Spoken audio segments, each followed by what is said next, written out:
장마가 기승을 부리던 여름의 어느 날, 어김없이 비가 내리던 아침. A기업 오피스텔 건설 현장으로 7명의 작업자가 출근했습니다. 철근 작업은 손반장과 경력 10년의 중국 동포 철근공 위원 씨가 맡았습니다. 전날 끝났어야 했던 벽체와 기둥 골조 작업을 처리하기 위해 위원 씨는 재빠르게 움직였습니다. 핸드커터라는 전동 절단기를 사용해 기둥을 만들기 위한 철근을 자르는 작업이 필요했습니다. 완전한 야외, 비가 내리는 현장. 누구라도 이날 전기를 사용하는 작업은 위험하다는 것을 알 수 있었습니다. 습도가 높은 날에는 주요 자재나 부품의 통전성이 강해지고 그만큼 감전의 위험도도 올라갑니다. 따라서 이런 날씨에 건설 현장에서는 전기 작업을 잘하지 않습니다. 한다면 이동식 천막이 있는 공간을 따로 마련해 작업을 진행합니다. 하지만 이날 송 반장은 덮개가 달린 이동식 틀비계 아래에서 작업을 했습니다.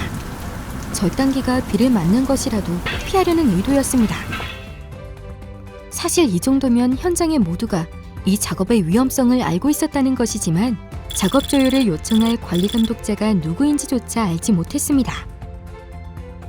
게다가 해를 넘겼음에도 공정률은 17%에 불과했고 압박감을 느낀 작업자들은 결국 위험을 감수한 채 작업을 이어갔습니다.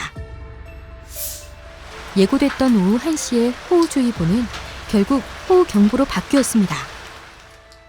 그러나 작업을 멈추라는 말은 끝내 나오지 않았습니다. 송 반장은 절단 작업을 하고 위원 씨는 철근을 챙기던 중 비명소리에 위원 씨가 뒤를 돌아보자 송 반장이 절단기 근처에서 쓰러져 있었습니다. 그는 응급조치를 어떻게 해야 하는지 현장 교육을 받은 적도 없고 긴급 상황에 필요한 연락처도 받은 적이 없었습니다. 결국 그는 직접 발로 뛰어 식당에 있던 현장 소장과 관리 소장을 찾아 사실을 알렸습니다. 현장 소장은 쓰러진 송 반장을 확인하자마자 전원 차단을 지시했지만 이미 너무 늦은 뒤였습니다. 이 감전 사고의 원인을 찾기 위한 조사가 시작되었습니다. 산업안전보건관독관들은 감전의 단서를 쉽게 찾지 못했습니다. 송 반장이 사용한 노란색 주 분전반과 인근 초록색 추가 분전반 모두 접지가 되어 있었기 때문입니다. 하지만 경찰이 찍은 사고 당일 사진은 달랐습니다. 추가 분전반에 접지가 없었던 것입니다. 사고 당일 산업안전보건감독관이 도착하기 전 V전기 소속 일용직 기사가 접지를 고쳐놓은 것이었습니다.